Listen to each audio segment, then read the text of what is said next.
Bonjour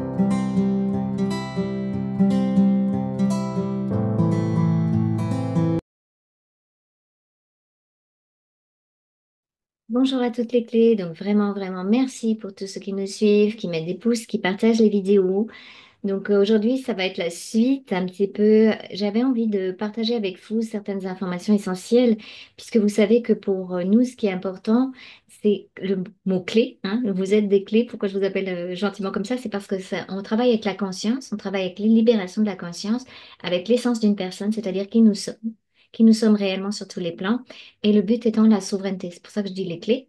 Alors pour tous ceux qui sont dans cette démarche de souveraineté, ça peut être un peu moins spectaculaire que d'être dans une démarche de comment haut astral ou de spirituel ou tout ça. C'est l'étape d'après. C'est pour ça qu'il faut respecter ceux qui sont dans cette démarche, avoir besoin encore d'un sauveur à l'extérieur, que ça soit sur le haut plan spirituel ou le plan galactique. Donc aujourd'hui, je vais vous parler un petit peu plus de galactique et ce qu'on peut retrouver comme piège au niveau galactique. Parce que ça, c'est très intéressant aussi de voir que il se reproduit une polarisation, que ce soit au niveau de nos croyances spirituelles ou au niveau de nos croyances galactiques. Et c'est normal puisqu'on est dans un monde de dualité, donc il y a une polarisation naturelle. La polarisation que je vois aujourd'hui, c'est que de croire que certains êtres galactiques sont très positifs et vont venir nous aider et certains êtres galactiques sont très négatifs. Alors c'est tout à fait une réalité sur un plan, hein, je ne dis pas le contraire, mais il faut qu'on puisse sortir de ça si on va aller vers notre propre souveraineté, hein. Il faut qu'on puisse rester centrique.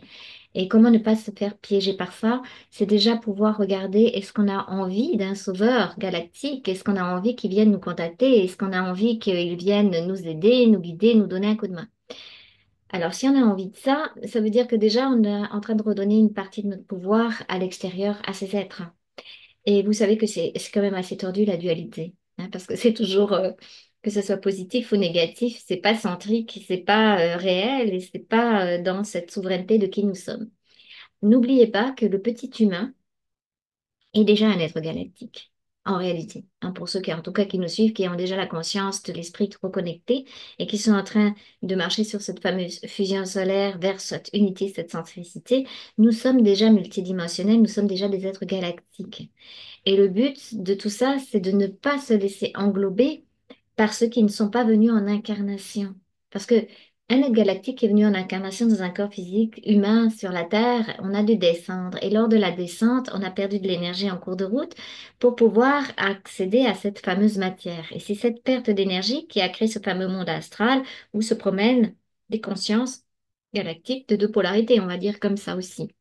Une fois qu'on a fini avec les religions, on va tomber dans la religion galactique. C'est un peu ça l'idée. Alors, la loi universelle, la loi vraiment de l'esprit, si vous voulez, essentielle de l'un, c'est de comprendre que normalement, il n'y a pas d'intervention des êtres galactiques tant que les essences et les consciences qui sont en incarnation sur une planète ne sont pas capables d'aller par elles-mêmes contacter ces êtres. Donc effectivement, sur Terre, on avait déjà eu de la technologie galactique, puisque c'est les involuants qui ont fait des petites magouilles avec les gouvernements, blablabla, la zone 51 et beaucoup d'autres encore, beaucoup d'autres bases, pour avoir accès à des technologies beaucoup plus en avance que ce que l'humain était capable de développer. Alors ça a créé effectivement des portes d'ouverture vis-à-vis des galactiques avec des contrats. Donc tout ça, c'est une partie de l'iceberg. La deuxième partie, c'est maintenant que c'est ouvert, les galactiques proches de la Terre ou qui se rapprochent de la Terre, certains qui sont relativement proches de nous vont essayer de prendre un petit peu leur place, même s'ils se disent de polarité positive et tout ça. Le but de la Terre, à l'origine, sur le plan originel, c'était de créer une bibliothèque universelle où on a toutes les consciences possibles ici. C'est inimaginable, les plans, les consciences, comme c'est imbriqué, mais c'est juste extraordinaire. La Terre est comme une perle, un diamant, une chose tellement extraordinaire qu'on a du mal en tant qu'humain à s'imaginer que quelque part, au départ, tout au départ du plan, on était comme gardien de cette bibliothèque. Et certains s'en souviennent. C'est pour ça que certains sont ici en tant que gardiens de cette bibliothèque. Et le but, c'était de voir comment. plusieurs essences, de plusieurs. Voilà, alors ici, on a les minéraux, on a les végétaux, on a aussi plusieurs plantes de densité différentes, c'est l'eau, la terre, l'air, les éléments. Bon, c'est juste incroyable, la vie sur la Terre. Et tout ça, au départ, dans le plan originel, c'était pour pouvoir créer un mouvement d'harmonie au niveau des différents plans, des espèces, etc.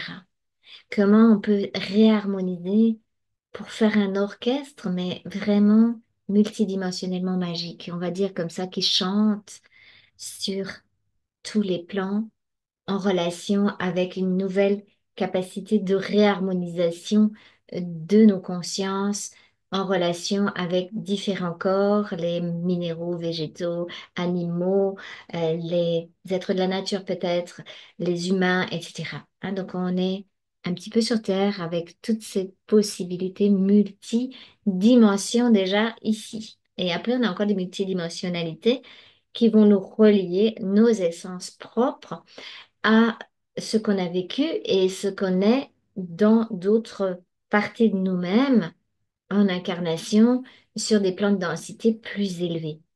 C'est ça nos parties galactiques. Alors comment on peut faire pour retrouver nos propres parties galactiques pour être souverain ici? Parce que l'humain doit prendre sa place et sa place, c'est de dire, OK, qu'est-ce que vous voulez faire là et là et là? Ça, ah ben non, ça c'est pas tenir compte de la vie complète. Parce que n'oubliez pas que quand vous êtes en haut, vous ne pouvez pas voir comment ça se passe dans la matière. Donc c'est bien l'humain de la Terre qui doit se réunifier, retrouver sa souveraineté sur tous les plans pour pouvoir prendre sa place au niveau galactique. Et pour ça, pour retrouver nos parts multidimensionnelles galactiques, vous savez qu'avec le RGR, on peut aller trouver de l'information, par exemple, ce qu'on appelait HARP maintenant, hein, HARP pour faire de l'harmonique sur des paires multidimensionnelles de nous-mêmes. Et ça se passe comment? Ça se passe pas dans l'histoire de la multidimensionnalité, notre être, qu'on était de blablabla. Ça se passe vibratoirement. Pourquoi est-ce qu'on a fait ces vaisseaux HARP? C'est pour retrouver notre fréquence vibratoire, pour pouvoir se rappeler à nous-mêmes qui nous sommes en essence, dans l'essentiel de notre être.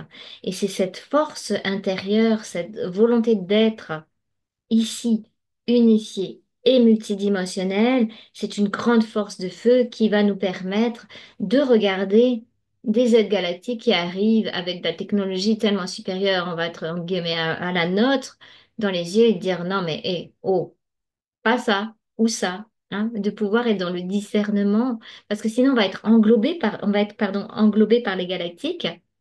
Déjà au niveau télépathique, au niveau énergétique, au niveau fréquentiel et vibratoire, il ne faut pas être englobé par eux, il faut pouvoir être capable de garder sa souveraineté à partir d'un corps physique tout en ayant la conscience que eux ne sont pas venus dans la matière. OK?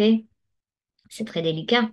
Alors actuellement, ça va se jouer sur les gentils galactiques, les méchants galactiques.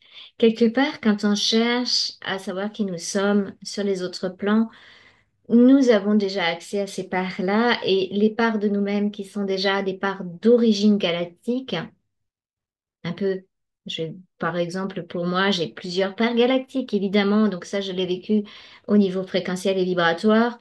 Quand on parle, par exemple, des delphinoïdes et des choses comme ça, on peut avoir ces parts-là et nos parts de conscience, quand on est en conscience ici, avec notre essence, notre présence, notre réunification de ce qu'on a déjà pu être en connexion avec notre propre souveraineté fait déjà le travail ici. Donc en fait, nous sommes les sauveurs que nous attendez. C'est ça que je voulais vous dire. Faites attention à ces pièges-là. Alors je sais que je brosse pas toujours dans le sens du poil, que c'est beaucoup moins spectaculaire d'avoir toutes ces histoires de galactiques. Et j'ai pas dit que ces histoires n'allaient pas nous arriver. Mais il faut être très prudent, très centrique pour ne pas se laisser embarquer par des êtres qui ont une conscience vibratoire ou qui sont déjà dans une vibration fréquentiellement plus élevée. N'oubliez pas qu'ils ne sont pas encore descendus. Donc, la fusion n'est pas le même principe que l'ascension. Hein. C'est ça la différence, c'est que nous, dans ce qu'on vous partage, on va plutôt aller vers l'idée de la centricité et de la reprise de souveraineté sur tous les plans pour que l'humain puisse retrouver pourquoi il était descendu à l'origine, c'est-à-dire un gardien de la bibliothèque, hein, ok, avec toutes ses consciences dans la bienveillance et la possibilité de recréer de l'harmonie. Et pour ça, il faut récupérer nos énergies sombres, se les reprendre à charge, entre autres, pour dégonfler l'astral, hein. Donc là-dessus, j'ai fait pas mal de vidéos, donc tout est cohérent. En fait, il y a une cohérence là-dessus pour qu'on puisse être dans cette unité. On a un brin sombre et un brin de lumière. J'en ai déjà parlé aussi pour ne pas se laisser englober par la lumière galactique. Même si, vous voyez derrière moi, ça peut paraître extraordinairement beau, joli, etc. Méfiez-vous parfois de ce qui est très beau et qui peut être proposé parce qu'il peut y avoir effectivement de la lumière luciférienne derrière quand on perd notre souveraineté.